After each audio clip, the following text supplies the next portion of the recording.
அந்த பண்பாட்டிற்கு பங்கம் இல்லாத வகையிலே நல்ல ஒரு வரவேற்பு. நன்றி. என்னை வரவேற்று உங்களை வாழ்த்துவது என்பது என்னுடைய கடமை. என் வாழ்த்து இது உங்களுக்காக. வள்ளி நாயகம் பூப்போலே உன் புன்னகையில் பொன்னுலகினை கண்டேனம்மா. பூப்போலே ஒரு புன்னகையில் ஒரு உலகினில் கண்டேனம்மா.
சகல கலைஞானமும் பெற்று தாங்கள் பல்லாண்டு கால வாழ்க வாழ்கவன என் மனமான உங்களை நான் வாழ்த்தினாலும் கூட உங்களை பற்றிய பல விவரங்களை உங்கள் நலன் வாயிலாக உங்கள் தோழியின் வாயிலாக நான் கேள்வி வச்சிருந்தாலும் உங்கள் வாயிலாக உங்களை பற்றிய ஒரு சில விவரங்களை கேட்க வேண்டும். நாயகம் கேட்கலாமா?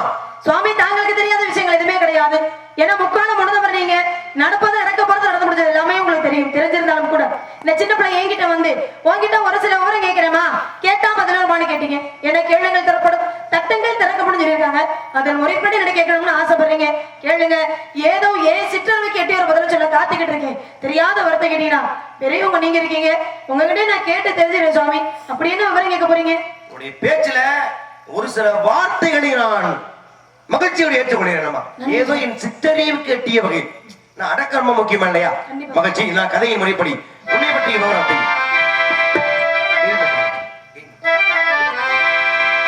வண்டுவிழி கற்கண்டு மொழி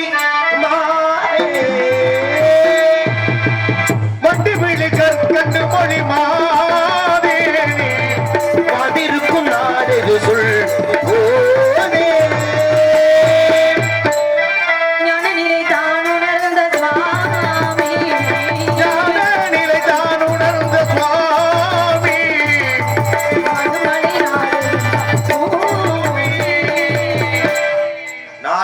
நாடு. கதையின் முறைப்படி கேட்ட கேள்விக்கு கதையின் முறைப்படி நல்ல விளக்கம். நாடுகளிலே எத்தனை விதமான நாடுகள் இருக்கிறது தெரியுமா? நாடுகளிலே பல வகையான நாடுகள் இருக்கு சுவாமி. குறிப்பாக இத்தனை நாடுகள் தான் இருக்குன்னு வகைப்படுத்தி இருக்கிறார்களே. 3 நாடுகள் இருக்கு. என்ன நாடு? சோழ நாடு, பாண்டிய நாடு. உங்கள் நாடு தொண்டை நாடு. சோழ நாட்டில இருந்து பிரிக்கப்பட்ட பிறகு 4 நாடாக. ஒவ்வொரு நாட்டுக்கும் தனித்தன்மை இருக்கு. கண்டிப்பா.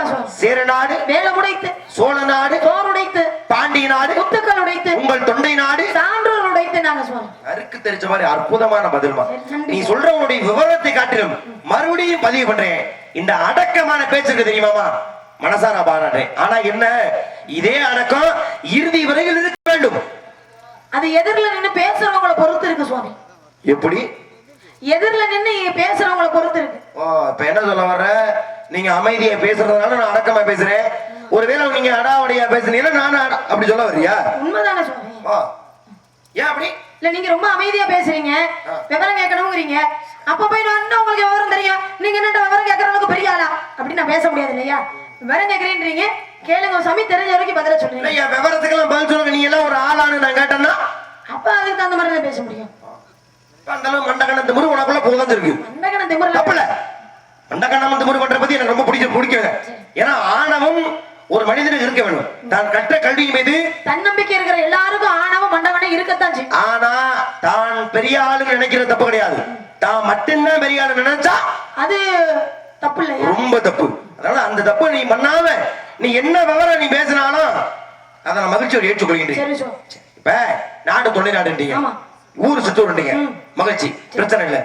ராமாயணம் படிச்சிருக்கீங்களா? படிச்சிருக்கேன். யார் எழுதுனா? எந்த மொழியில? எந்த மொழியிலனா பேசுறது என்ன மொழியில? தமிழ் மொழி தான் இப்ப பேசுறீங்க. தமிழ்லயே சொல்லு. ஒருவேளை சரி சமஸ்கிருதத்துல கேட்டா? சமஸ்கிருதம்னு கேட்டீங்கன்னா நாரத மகரிஷி நீங்க சொல்ல வால்மீகி எழுதுறாரு. வால்மீகம்னா புற்று. ஆமா. அவர் தியானம் செய்கின்ற பொழுது புற்று வளர்ந்ததால ஆமா. அத நம்ம வால்மீகின்னு சொல்றோம். ரட்சகன்றது அவருடைய பேரு திருடே. அதுக்கப்புறம் பேர் ரட்சகன். விட்டு இப்ப தமிழாக்கம் செய்தது? தமிழாக்கம் செய்தது எது ராமாயணத்தை கேக்குறீங்களா? ராமாயணத்தை பத்தி பேசிட்டு இருக்கோம். கம்பராகப்பட்டவர். அவர் மட்டும்தானா? இல்ல முட்டகோத்தர் தான் எழுதினாரு. ஆனா அரங்கேற்றம் செய்தது என்னமோ கம்பராகப்பட்டவர். அரங்கேற்றம் செஞ்சது கம்பரானது. கம்பராமாயணத்துடைய உத்தராண்டத்தை யார் எழுதுனது? இது முட்டகோத்தர் தான். இப்ப கம்பராமாயணத்திலே ஒட்டக்கூத்தருடைய எழுத்துக்கள் இருக்கிறது அல்லவா? இருக்கு. அது தவறில்லை. ஒரு நூலுக்கு 2 ஆசிரியர்களாக வகைப்படுத்தப்பட்டது தவறு கிடையாதுல்ல. சிறப்பான ஒன்று அமைகின்ற பொழுது தப்பில்ல. இது ராமாயணம். ஒருவேளை மகாபாரதத்தை கேட்டா? மகாபாரதத்தை எழுதுனதுனா? ஆமா. எழுதுனது ஸ்ரீவில்லிபுத்தூரார். இல்ல நான் இப்ப முதல்ல கேட்டியே தமிழ்லயா சமஸ்கிருதத்திலயானு? ஏன் இப்ப கேட்க வேண்டியதானே? நீங்க தான் சொன்னீங்க பேசுற மொழி தமிழ் மொழி. அதுக்கு தகுந்த மாதிரி நான் பதில் சொல்ல முடியும். சரி தமிழ் வேற. சமஸ்கிருதத்துல சொல்லு. சமஸ்கிருதத்துல வேத வியாசர் சொல்ல விநாயக பெருமான் எழுதினாரு. யார் எழுத சொன்னாரு? வேத வியாசர் சொல்ல யார் எழுதினாரு? வேத வியாசர் சொல்ல விநாயக பெருமான் எழுதினார். விநாயகர் எழுதினார்னு ஏத்துக்கிட்டேன். சரி. யார் எழுத சொன்னது? கிருஷ்ண தோபியானார் என்று சொல்லக்கூடிய சொல்ல விநாயக பெருமான் எழுத. இதுக்கு முன்னாடி வேற பேர் சொன்னீங்க. வேத வியாசர்னு சொன்னேன். ஏன் வேத வியாசர்னா? வேதம்னா மறை, வியாசர்னா பிரிப்பது. அதனால வேத வியாசர் அவருக்கு பேர் வந்தது. வேதம் என்ற மறையை பிரித்ததால் வேத வியாசர். அப்படி பார்த்தா சரித்திரத்துல மொத்தம் 28 வேத வியாசர்கள் இருக்கிறாங்க. அதுல இவர் யாருன்னா பேர் என்ன சொன்ன? கிருஷ்ண தோபியானார். மறுபடியும் சொல்லு. கிருஷ்ண தோபியானார். ஒரு சில பேர்லாம் கொஞ்சம் நிரடா இருக்கும். ஒரு எழுத்து தவறுனா கூட பேர் தெருவுல போயிடும். அது பிரச்சனை இல்ல. கிருஷ்ண தொய்வாயனம் என்று சொல்லக்கூடியவர் எழுத சொல்லி எழுதப்பட்டது மகாபாரதம். சரி இது சமஸ்கிருதம். தமிழாக்கம் செய்தது ஸ்ரீவில்லிபுத்தூர். பேரு ஸ்ரீவில்லிபுத்தூர். காது கேக்குமா? கேக்குமே. பேர் என்ன? ஸ்ரீவில்லிபுத்தூரார்னு. படிச்சிருக்கியா இல்லையாமா? படிச்சிருக்கேன் சுவாமி. படிச்சிருந்த லட்சணத்தை பேசிட்டு இருக்கியா? படிச்சனால தானே சொல்றேன். அவர் ஊர் என்னன்னு கேக்கல. நானும் ஊரை சொல்றேன். இருமா. மாமா கட்டிக்கார மாமா. உங்க பேர் என்ன மாமா சொல்லுவீங்க? ரத்னபாடு சொல்லுங்க. உங்க ஊர் என்னன்னு கேட்டா மாவடிக்கோட்டை. இப்ப என்ன யாருங்க பெட்டிக்காரு அப்படி கேட்டா நாங்க யாருமே உங்க பேர் சொல்ல மாட்டோம். உங்க மேல உள்ள மரியாதைனால நம்ம மாவடிக்கோட்டை யாருங்க வர்றாரு அப்படின்னா மாவடிக்கோட்டை யாருன்ற வார்த்தை அங்க யார குறிக்கிறது? ரத்னபாடு வந்துருது. அப்படின்னு உங்களை குறிக்கல. மகாபாரதம் யார் எழுதுனதுன்னா ஸ்ரீவில்லிபுத்தூராரா. ஆமா அவர் ஸ்ரீவில்லிபுத்தூர்ல பிறந்திருக்கலாம். அவரை மரியாதையா ஸ்ரீவில்லிபுத்தூரான்னு சொல்லி இருந்திருக்கலாம். அது ஊர் பேர் தானே. அது பேராகுமா? ஆகாதுல. அப்ப என்ன அறிவுல கேக்குறேன் மகாபாரதத்தை யாருமா தமிழாக்க செய்ததுன்னு? அவர் எந்த ஊர்ல பிறந்தாரு நான் உன்னை கேட்டனா? நான் ஊர் பேரை சொல்லவே இல்லை. இப்பதானே சொல்ற ஸ்ரீவில்லிபுத்தூரான்னு. ஸ்ரீவில்லிபுத்தூரான்னு ஊரு கிடையாதுங்க. ஏன் ஸ்ரீவில்லிபுத்தூர்னு ஊர் இல்லையா? ஊர் இருக்கு. அந்த ஊரே தான் அவருக்கு பேரு. ஆமாமா அந்த ஊர்ல அவர் பிறந்திருப்பாருமா? அந்த ஊர் பேரை வச்சு கூப்பிட்டாருமா? பிறக்கலையே. அந்த ஊர்லயே பிறக்கலையா? அந்த ஊர்ல பிறக்காததுக்கு எதுக்கு ஸ்ரீவில்லிபுத்தூரான்னு பேர் வைக்கிறாங்க? ஸ்ரீவில்லிபுத்தூரான்னு பேர் வச்சாங்க அப்படின்னா ஸ்ரீவில்லிபுத்தூரோட அப்பா இருக்காரே அவர் வந்து பெரியாழ்வார் மேல மிகப்பெரிய பக்தி கொண்டவர். அவர் மேல மிகப்பெரிய அளப்பரிய மரியாதை வைத்திருப்பார். அவர் என்ன பண்றாரு? தனக்கு பிறக்கக்கூடிய பிள்ளைக்கு அவருடைய பேரை வைக்கணுங்கிறது ஆசை. அப்ப என்ன பண்றாரு? அவருடைய பேரை தான் பிள்ளைக்கு பெரியாழ்வார்னு வச்சுட்டா அந்த பேரை சொல்லி கூப்பிடும் போதெல்லாம் அவரை மரியாதை குறைச்சலா இருக்குமே அப்படிங்கிறதுக்காக அவர் பிறந்த ஊரான ஸ்ரீவில்லிபுத்தூர்ங்கிற ஊரை தான் பிள்ளைக்கு பேரை வச்சார். அப்ப பெரியாழ்வாருடைய மீது கொண்ட பக்தியின் காரணமாக பெரியாழ்வார பேர் வைக்காம வில்லிபுத்தூர் பேர் வச்சாரு. அப்ப ஸ்ரீவில்லிபுத்தூர் பிறக்கல. அப்ப எங்க அவர் பிறந்தாரு? அவர் பிறந்தது சனியூர்ங்கிற ஊர்ல. சனியூர்ன்ற ஊர்ல பிறந்தது. எது எங்கேயோ தொண்டை நாட்டோட எல்லையில இருக்கு. அங்கே பிறந்தவர் பெரியாழ்வார் மேல. எனக்கும் தெரியும். நீ படிச்சிருக்கியான்னு பாக்குறதுக்காக கேட்டேன். சரி பெரியாழ்வார் நீ அவர் யாரு? பெரியாழ்வார் 12 ஆழ்வார்கள் மூத்த ஆழ்வார். மூத்த ஆழ்வார். இப்ப நீ பெரியாழ்வார் இல்ல மூத்தவர் பெரியவர் என்பதற்காக பெரியவர் பெரியாழ்வார் சொல்றோம். அவருக்கு ஒரு பேர் இருக்கும்ல விஷ்ணு சித்தர் அப்படிங்கிறது பேர் இல்லையா? அவருக்கும் ஒரு பெயர் உண்டு. அவர் எடுத்து வளர்த்த மகள் யார்? அது ஆண்டாள் என்று சொல்லக்கூடிய ஒரு பெண்ணு. ஆண்டாள். திருவரங்க பெருமானையே ஆண்டாள். ஆண்டாள் அவன் ஒரு இனத்திலே பிறந்த திருமாலையே திருமணம் பண்ணிக்கிட்டாங்க. அவளுடைய இயற்பெயர் அதாவது பெரியார் வைத்த பெயர் கோதை என்பது அந்தமாவோட பேர். சரி இப்ப ஆழ்வார்கள்ல மொத்தம் 12 பேர். எத்தனை ஆண்கள் எத்தனை பெண்கள்? 11 ஆண்கள் ஒரு பெண். அடிப்படை நல்லதை போட்டுருக்காங்க. சரி 11 ஆண்கள் ஒரு பெண்ணு. அது ஆண்டாள். இப்ப இந்த பக்கமோ சிவனுக்காக வாழ்ந்தார்கள். ஆமா யாரு? நாயன்மார்கள். நாயன்மார்கள் எத்தனை பேர்? 63 பேர். 63 நாயன்மார்கள். எத்தனை ஆண்கள் எத்தனை பெண்கள் தெரியுமா? 60 ஆண்கள் 3 பெண்கள். யார் அந்த 3 பெண்கள் தெரியுமா? அம்மையார், இசைஞானியார், மங்கையர்க்கரசியார். காரைக்கால் அம்மையார். ஏன் சிவபெருமானே அம்மையே வருகை என்று அழைத்த பெருமை காரைக்கால் அம்மையார். புனிதவதி என்று சொல்லக்கூடிய நம்மளோட இயற்பை புனிதவதியா பஞ்சாயத்துல. அடுத்து சொன்னீங்க இசைஞானியார். இசைஞானியார் யாருடைய தாய் அவங்க? சுந்தரமூர்த்தி நாயனாருடைய தாயார் அவங்க. அப்ப சிவபெருமானை நண்பனாக ஏற்றுக்கொண்ட சுந்தரரையை பெற்று ஈன்றெடுத்ததால் அந்த அம்மாவை அவரும் ஒரு சிவபக்தி தான், அதனால இசைஞானியான சேர்த்தாங்க. பிரச்சனை இல்ல. அதுக்கடுத்து ஒண்ணு சொன்னீங்க, யார சொன்ன? மங்கையர்க்கரசியார். இதுலதான் பெரிய பஞ்சாயத்து இருக்கு. என்ன பஞ்சாயத்து இருக்கு? சில அதிமேதாவிகள் என்ன தெரியுமா சொல்றாங்க? மங்கையர்க்கரசியர் என்னங்க திருநாவுக்கரசுடைய அக்கா திலகவதி அம்மையார் தானங்க மூணாவது பெண்ணு அப்படி சொல்ற அறிவு ஜீவிலாம் இந்த உலகத்தில் இருக்கத்தான் செய்யும். அதை விட்டு நீ தான் சரியா சொன்ன. மங்கையர்க்கரசியார். இப்ப இந்த அம்மா ரெண்டு பேரும் சேர்ந்ததுக்கு ஒரு காரணம் இருக்கு. சரி. இந்த அம்மா சிவபெருமானை அம்மானு கூப்பிட்டவங்க, அம்மானு கூப்பிட்ட ஒரு பெருமை காரைக்காலமையா இருக்கு. சுந்தரரையை பெற்ற பெருமை இசைஞானியா இருக்கு. இந்த மங்கையர்க்கரசியார் பெண்மணி என்ன செஞ்சாங்கன்னு இந்த அம்மாவை 61 நாயன்மார்ல சேர்த்தாங்க. என்ன சர்வசாதாரணமா என்ன செஞ்சாங்கன்னு கேக்குறீங்களே சுவாமி? வேற என்ன சர்வசாதாரணமா கேட்காம பின்ன 4 நாள் உட்கார்ந்து வச்சு கேட்கறமா? பெண்ணா இருந்து சைவ சமயம் தாழ்ந்து கொண்டிருக்கு பாண்டிய நாட்டுல, சமண சமயம் உயர்ந்து கொண்டே போயிருக்கு. அப்பதான் இந்த அம்மா என்ன நினைக்கிறாங்க, என்னடா அந்த சைவ சமயம் தாழ்ந்து சமண சமயம் உயர்ந்துகிட்டே போகுது அப்படிங்கிறதுக்காக இந்த சைவ சமயத்தை மீட்டு கொண்டு வரணுமே அப்படிங்கிறதுக்காக திருஞான சம்பந்தரை கூட்டிட்டு வர சொல்றாங்க, அழைப்பு விடுறார். திருஞான சம்பந்தர் இங்க வர்றார். அப்படி திருஞான சம்பந்தர் வரும் பொழுது சைவ சமயத்தை உயர்த்தி கொண்டு வர, அப்படி உயர்த்தி கொண்டு வரதுக்கு காரணமா இருந்ததே மங்கையர்க்கரசியார் தான். அதனாலதான் 63 நாயன்மார்கள் அவுகளும் ஒரு பெண்ணா இருக்காங்க. மங்கையர்க்கரசியார். ஆமா. ஏன்னா அந்த அம்மா சோழ நாட்டுல பழியாறை அப்படிங்கிற இடத்துல பிறந்தவங்க. பழியாறை அந்த இடத்துல பிறந்து பாண்டிய மன்னனை கல்யாணம் பண்ணிக்கிட்டு வந்தாங்க. பாண்டிய மன்னனா பாண்டிய வம்சத்துல பிறந்த எல்லாருமே பாண்டிய மன்னன். இந்த மன்னனுக்கு பேரு நெடுமாறன். நின்றசீர் நெடுமாறன். திருமணம் செய்து கொண்டார். அந்த மன்னனு சமணத்து மாறிட்டான். அந்த மண்ணை மாறிட்டான், மந்திரி மாறிட்டாங்க, நாட்டு மக்கள் மாறிட்டாங்க, எல்லாருமே மாறிட்டாங்க. மாறாத ஒரே பெண்மணி மங்கையர்க்கரசியார். அப்ப வீழ்ந்த சைவத்தை மதுரை எம்பதியிலே தூக்கி நிறுத்திய பெருமை மங்கையர்க்கரசியார். அதனால மங்கையர்க்கரசியாரை 61 நாயன்மார்களே சேர்த்தாங்க. இது நடந்தது எங்க? இல்லமா பாண்டிய நாடு. பாண்டிய நாடு இங்க மதுரை இல்லையா? ஏன்னா மதுரை சொன்னாவே 64 திருவிளையாடல்களை புரிந்தார் எம்பெருமான் சிவபெருமான். சொன்னாரா 64 திருவிளையாடல்களை. அப்படி செய்த நூலை நம்ம என்னன்னு சொல்றோம் அப்படின்னா பெரிய புராணம்னு சொல்லுவோம். 63 நாயன்மார் குறிப்பது பெரிய புராணம். இது திருவிளையாடல் புராணம். பரஞ்சோதி முனிவர் எழுதிய சிவன் செய்த 64 திருவிளையாடல்களை குறிப்பது அது திருவிளையாடல் புராணம். இது மதுரை மதியில. இப்ப சிவன் இருக்காருல்ல, சிவனை மிஞ்சி தெய்வம்னு இந்த உலகத்தை யாராச்சிருக்காங்களா? இல்ல, யாருமே கிடையாது.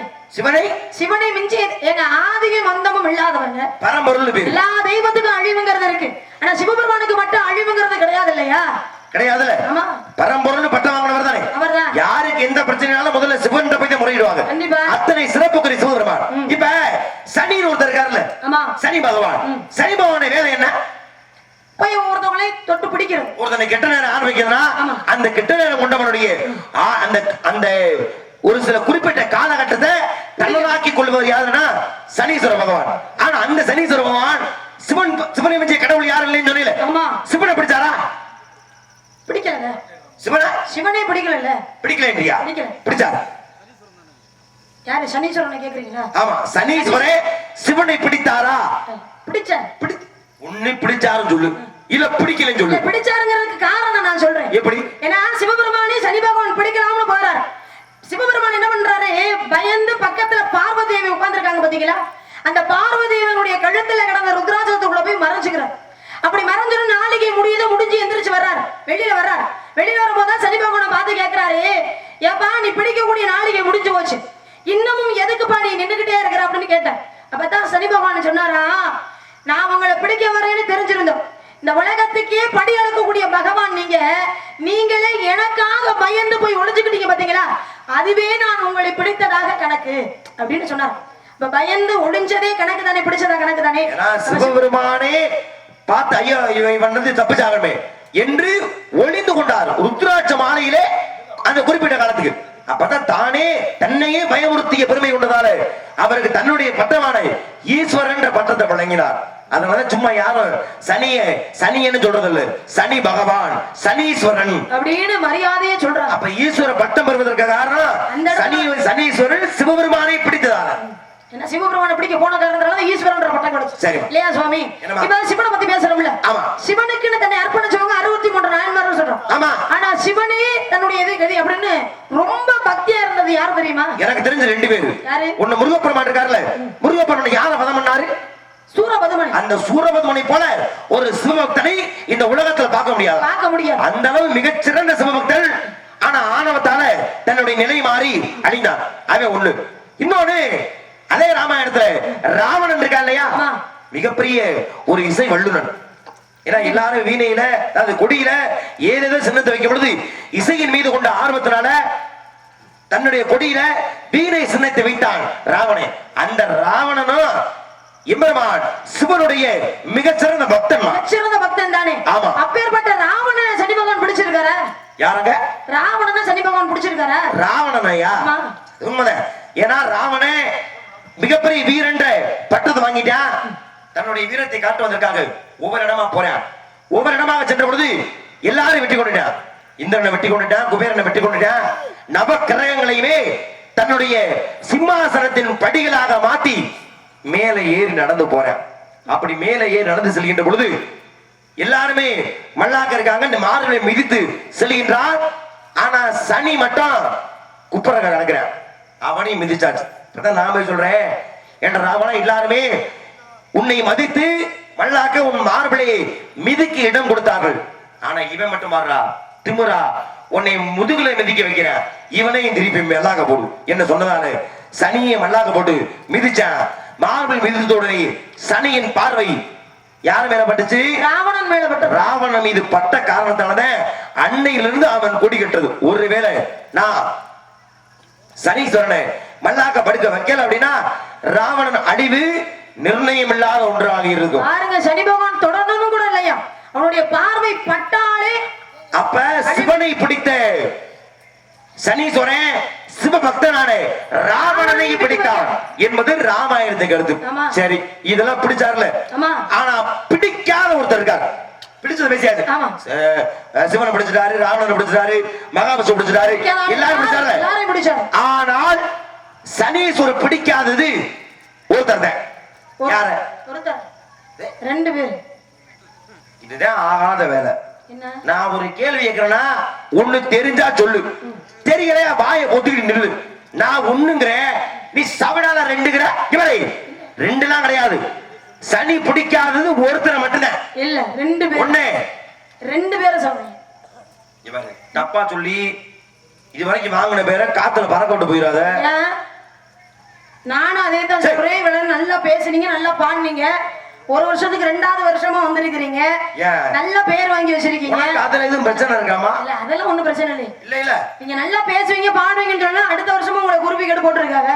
அப்ப அந்த பேரை நீங்க கெடுத்து கூட கூடாது இல்லையா? நல்ல விஷயங்களை பேசக்கூடியவர், நல்லா படிச்சவரு. சனி பகவான் வந்து ஒருத்தரை மட்டும் தான் பிடிக்கலையா? ஒருத்தர் மட்டும்தான். இல்ல, ஒருத்தர் மட்டும்தான். 2 பேரை பிடிக்கல. ஒருத்தர் யாரு நீ சொல்லு. இன்னொருத்தரையும் பிடிக்கிறேன்னு நீ சொல்லிட்ட, நிரூபிச்சுட்டேனா நீ என்ன சொன்னாலும் கேட்டுக்க. நான் என்ன சொல்றேன்னா, ஒருத்தரை பிடிக்கலன்னு சொன்னீங்கல்ல, சொல்லு. ஏன்னா விநாயகர் பெருமான சனி பகவான் பிடிக்கல. ஏன் அப்படின்னா விநாயகர் பெருமான சனி பகவான் பிடிக்கலாம்னு போறாரு. போகும்போது என்ன சொல்றாரு, விநாயகர் பெருமான் என்னப்பா எதுக்காக வந்திருக்க அப்படின்னு கேட்டார். உடனே சனி பகவான் சொல்ற, உங்களை நான் பிடிக்கணும் அப்படிங்கிற. எப்ப இன்னைக்கு பிடிக்கணுமா அப்படின்னு கேட்கிறேன். அப்பதான் சனி பகவான் என்ன சொல்றாரு, இன்னைக்கு உங்களை பிடிக்க வேண்டியது இல்ல, நாளைக்கு தான் உங்களை நான் பிடிக்கிறோம். நாளைக்கு நான் மறந்துடுவேன், அதுக்காக உங்களுக்கு ஞாபகப்படுத்துறதுக்காக இன்னைக்கு வந்து அப்படின்னு சொல்றாரு. அப்பதான் விநாயகர் பெருமான் என்ன சொல்றாரு, எப்பா நீயே மறந்துடுவ, எனக்கு ஞாபகம் இல்லாம போயிருச்சுன்னா போச்சு. அதனால என் முதுகுல இன்று போய் நாளை வருகிறேன்னு எழுதி வச்சுட்டு போ. யார் முதுகுல? விநாயகர் பெருமானுடைய முதுகுல சனி சனி சனி பகவான் எழுதி வச்சுட்டு போ. அப்பதான் உனக்கு ஞாபகம் இருக்கு, எனக்கு ஞாபகம் இருக்கும் அப்படின்னு சொல்றாரு விநாயகர் பெருமான். அப்பதான் என்ன பண்றாரு சனி பகவான், என்ன பண்றாரு, விநாயகர் பெருமானோட முதுகுல போய் இன்று போய் நாளை வருகிறேன் அப்படின்னு எழுதி வச்சுட்டு போயிடுறாரு. மறுநாள் வர்றாரு. வந்தோடனே விநாயகர் பெருமான் என்ன பண்றாரு, முதுக காட்டுறாரு. முதுக காட்டினா என்ன எழுதி இருக்கும், இன்று போய் நாளை வருகிறேன்னு எழுதி இருக்கும். சனி பகவான் போயிடுறாரு. திருப்பி வர்றாரு, போறாரு, இது போல போய்கிட்டு வந்துகிட்டே இருக்காரு. அப்பதான் சனி பகவான் விநாயகர் பெருமானை பார்த்து கேட்டாரா, எப்பா அப்படி தினமும் வர சொல்லி முதுக காட்டி அனுப்புறிய, எப்பதான் உன்னை பிடிக்கிறதுன்னு கேட்கிற. அப்பதான் விநாயகர் பெருமான் கேட்டாரா, நீ எத்தனை நாட்கள் என்னை பிடிக்கணும் அப்படின்னு கேட்கிற. எப்பா உன்னை நான் 8 நாட்கள் பிடிக்கணும் அப்படிங்கிற. அப்பதான் 7.5 நாட்கள் நாட்கள் பிடிக்கணும்னு சொல்றார் மணிகன். 7.5 நாட்கள் பிடிக்கணும்னு சொல்றார். ஏன்னா அவருடைய கணக்கே அதுதானே. 7.5 நிமிஷம், 7.5 நொடி, 7.5 வருஷம், 7.5 மாதம், 7.5 வாரம், 7.5 ஆண்டு. ஆமா, எல்லாமே 7.5. அப்ப 7.5 நாட்கள் வந்து உன்னை பிடிக்கணும்னு சொல்றார். இன்றையோடு நீ பிடிக்க வேண்டிய நாள் என்ன நாள் அப்படின்னு கேக்குற. இன்றோடு 8 நாள் ஆச்சுப்பா. எப்பதானே உன்னை பிடிக்கிறதுன்னு கேக்குற. அப்பா நீ பிடிக்க வேண்டியது 7.5 நாள், 8 நாள் ஆச்சு. நீ பிடிக்க வேண்டிய நாள் கணக்கு முடிஞ்சு போச்சு. எப்படி நீ என்னை பிடிப்ப அப்படின்னு கேட்டாராம் விநாயகப் பெருமான் திரும்பி. அதனாலதான் சனி பகவான் என்ன பண்றான், எப்பா எல்லாரையும் நான் பிடிப்பேன், ஆனா உன்னைய மட்டும் என்னால பிடிக்கவே முடியலையப்பா அப்படின்னு சொல்லிட்டு திரும்பி போனாராம். விநாயகப் பெருமான சனி பகவான் பிடிக்காதது. உன்னுடைய பேச்சை கேட்கிற பொழுது எனக்கு ஒரு சமயம் ஆச்சரியமாவும் இருக்கு, கோபமாவும் இருக்கு. ஏன் தெரியுமா ஆச்சரியம்? என்ன ஆச்சரியம்? என் மனதுக்குள்ள நான் நினைச்ச பதில் உண்மையான பதில் இது. அடிப்படை பாடத்தை முறையா தெரிஞ்சிருந்தா சரியான பதில் வாயில வந்தே தீரும். நான் சொன்னது என்ன, ஒருவரை மட்டும் சனியால பிடிக்க முடியல. அருமையான காரணம் என்ன, விநாயகப் பெருமான் முதுகுல எழுதி வச்சுட்டாரு. தன் சமயோஜித புத்தியால சனி பகவானவே தினமும் வர வச்சு பார்க்க வச்சு போக வச்சாரு. இன்று வரை போய் வந்துட்டு தான் இருக்காராம் சனி. அப்ப விநாயகப் பெருமானை பிடிக்கிறேன்னு நான் என்ன பதில் நினைச்சனோ உன் அறிவினால அந்த பதில நீ சொல்லிட்ட. எனக்கு இது ஆச்சரியப்படுத்துச்சு. இப்ப கோபம் என்னன்னா, சரியான பதில் ஒண்ணுதான், அந்த ஒன்னை நீ சொல்லிட்ட. அப்புறம் வீம்புக்கு இன்னொரு இருக்கு. நீ வீம்புக்குன்னு யாராவது சொல்லுவாங்களா? பேசுறியே. விநாயகப் பெருமான பிடிக்கல, இதை நினைச்சுதான் நீங்க கேட்டிருப்பீங்க எனக்கு தெரியும். அதனால அதுக்கு உண்டான பதில் நான் சொல்லிட்டேன். இன்னொருத்தர பிடிச்சிருக்காரு. அப்படிலாம் கிடையாது.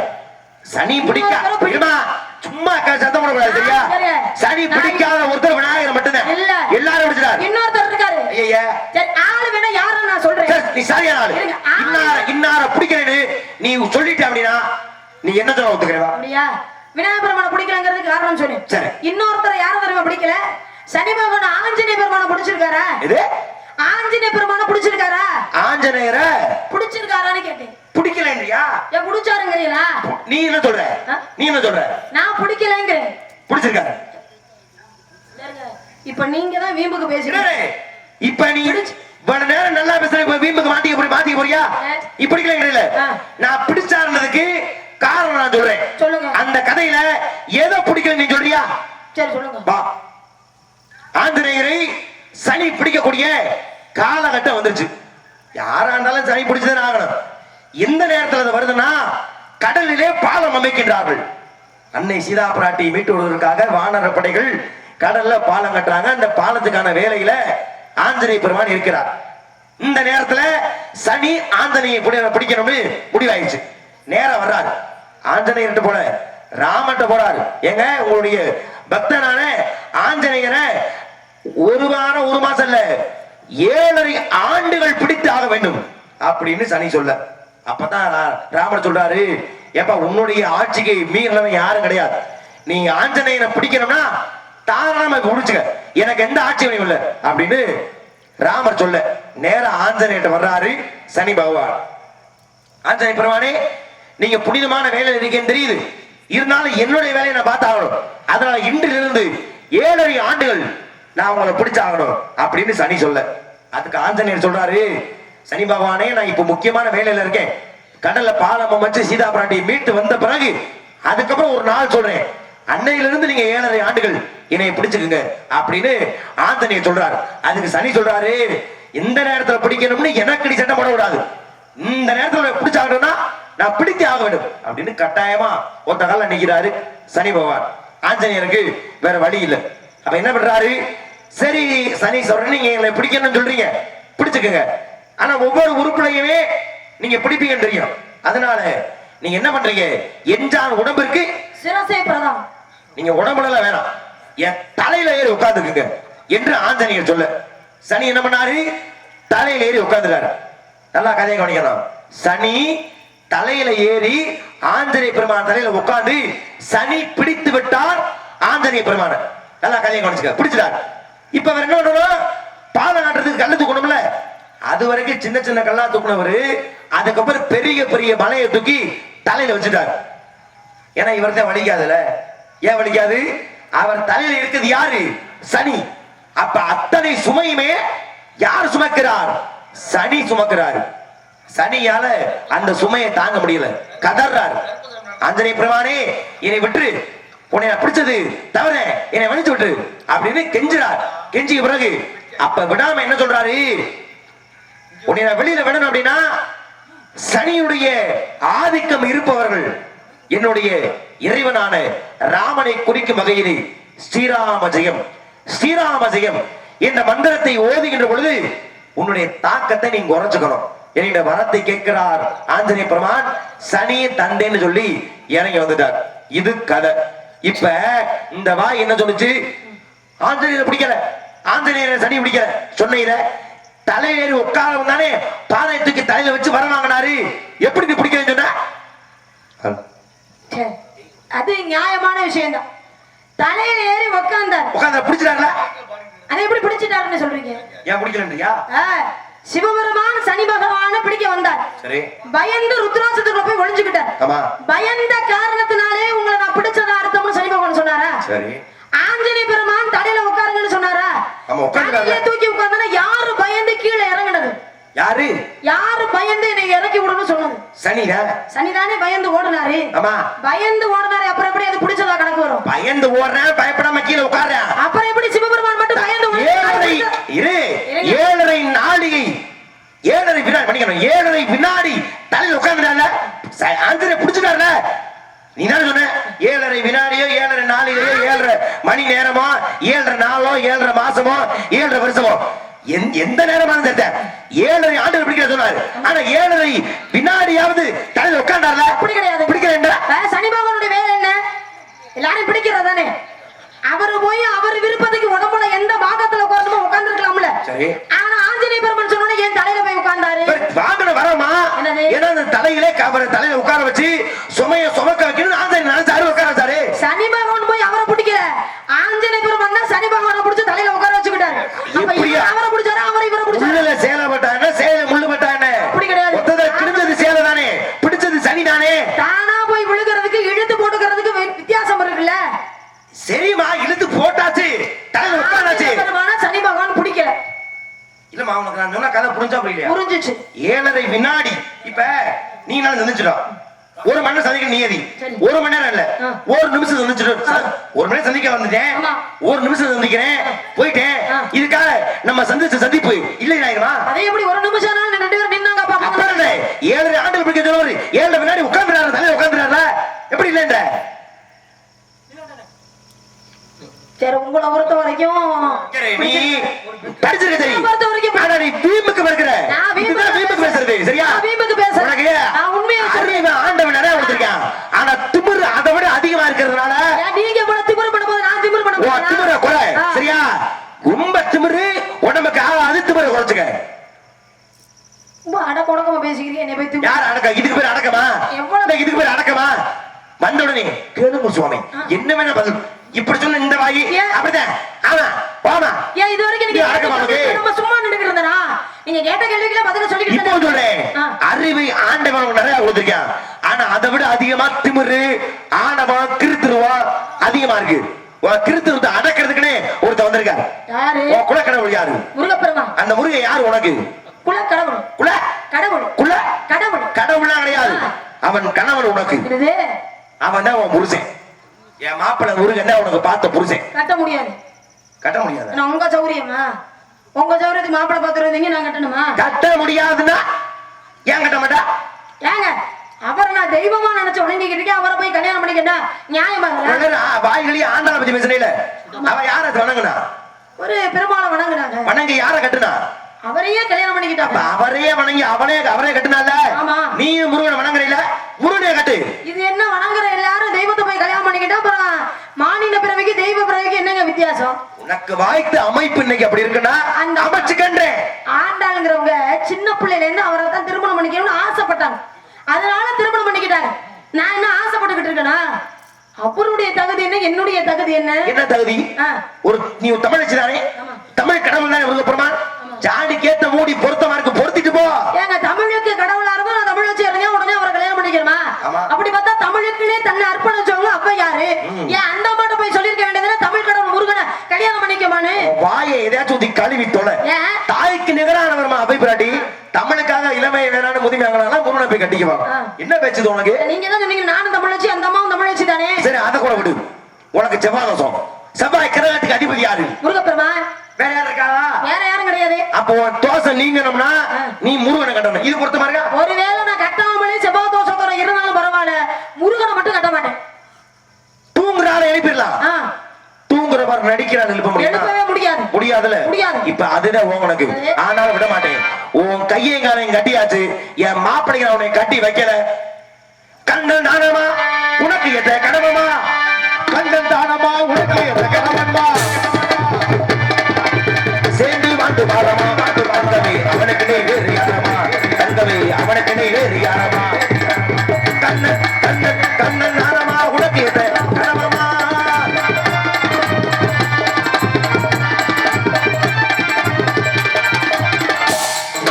காட்டுக்குள்ளே வாழறீங்க தேறிக்கிட்டுமா கடமடையே கட்டிக்கிட்டா உனக்கு நட்டமா சேவல் கொடி பிடித்து நாட்டை காக்குறானமா சேவல் கொடி பிடித்து நாட்டை காக்குறானமா மாதவனி வாத்துக்கட்டா நீங்களாம் ஜெய மாதவனி வாத்துக்கட்டா என்ன என்னுடைய பாடலே நீ நிப்பாட்டுறியா பெரிய ஜெயசுதாஸ், எஸ்பி பாலசுப்ரமணியம் இப்படி பாடுற பாட்டுக்கு ஒரு சுசீலாமா நீ சொல்ற போது நான் ஏத்துக்க வேண்டியது சரி ஏன் என் பாட்டு நிப்பாட்டுல பாடின ஏன்னு பாடு? பாட்டு யார் வார்த்தையை கேட்கணும்னு சொன்னீங்க? ஜெய மாதவனின் வார்த்தையத்தான் நீயும் கேள வாண்டு பாருங்க எதுக்கு ஜெயமாதன் வார்த்தையை நான் கேட்கணும்? என் பேச்ச நீங்க எடுத்துனா உங்க பேச்ச நான் கேட்பேன். நாரத மகரிஷி நீங்க சொல்லுங்க, நான் கேட்கிறேன். ஜெயமாதன் பேச்ச நான் அதுக்கு கேட்கணும். அதுதான் என் பேச்ச கேட்க சொல்றேன் ஐயா, உங்க பேச்ச நான் கேட்கிறேங்க. கேளுண்டேன். நாரத மகரிஷி நீங்க சொன்னா கேட்கிறேன். யாரு நான்? ஜெயமாதன் சொல்ற பேச்ச நான் அதுக்கு இங்க கேட்கணும். ஜெயமாதவன் நான் தானமா ஜெயமாதவன் தான் நீங்க, நான் இல்லைன்னு சொல்லல. அப்புறம் என்ன இப்ப நாரதா வந்து நிக்கிறீங்கல்ல, ஜெயமாதவன் ஜெயமாதவங்கிறது நீங்க உள்ள போனதுக்கு அப்புறம் இந்த இடத்துல நீங்க நாரதா தானே? உள்ள போனதுக்கு அப்புறமா ஆ. ஒருவேளை நான் உள்ள போறதா உன்னை போட்டு தெளிவிட்டு நான் உள்ள போவேன்னு நினைக்கிறேன் ரொம்ப நாள் வஞ்சகமா இருக்கும் போல. அவ்வளவு வன்மை என் ரொம்ப மனதுக்குள்ள நாள் இல்ல, ரொம்ப வருஷம் இருக்கட்டும் வெளியில வந்தால் நான் நம்ம ஜெயமாதவன் என்ன நீங்க குழப்புறீங்க? புரியவில்லையா நீங்க ஜெயமாதவனா நாரதனா? நாரதர் நாரதர் தானே? ஜெயமாதவன் புரியவில்லையா விநாயகம் நாரதரா ஜெயமாதவன்? ஜெயம் என்றால் என்ன வெற்றி. வெற்றி மா என்றால் உயர்வு, பெரிய. பெரிய தவம் என்றால் தவம் செய்வது. செய்வதுதானே ஆமா. மாபெரும் தவத்தை இயற்றி ஜெயம் என்ற வெற்றி பெற்ற முனிவன் யார்? நாரத மகரிஷி நீங்க. அப்ப நான் ஜெயமாதவன் தானே என்னமோ நீங்க என் போட்ட பேச்சை நீ பேசுறது கேட்டுட்டே உங்க பேருக்கு பொருந்தி போச்சு. வேற ஒண்ணும் இல்ல. பொருந்தாமே போனாலும் இழுத்து பிடிச்சு பொருத்தி ஆகணும் ஆ. மாப்பிள முருகன் கட்டிக்கிறியா கட்ட மாட்டேன். கட்ட முடியாது கட்ட முடியாது. கட்ட முடியாது கட்ட முடியாது. அள்ளு பகலும் இந்த அவசகை நீ விடுத்து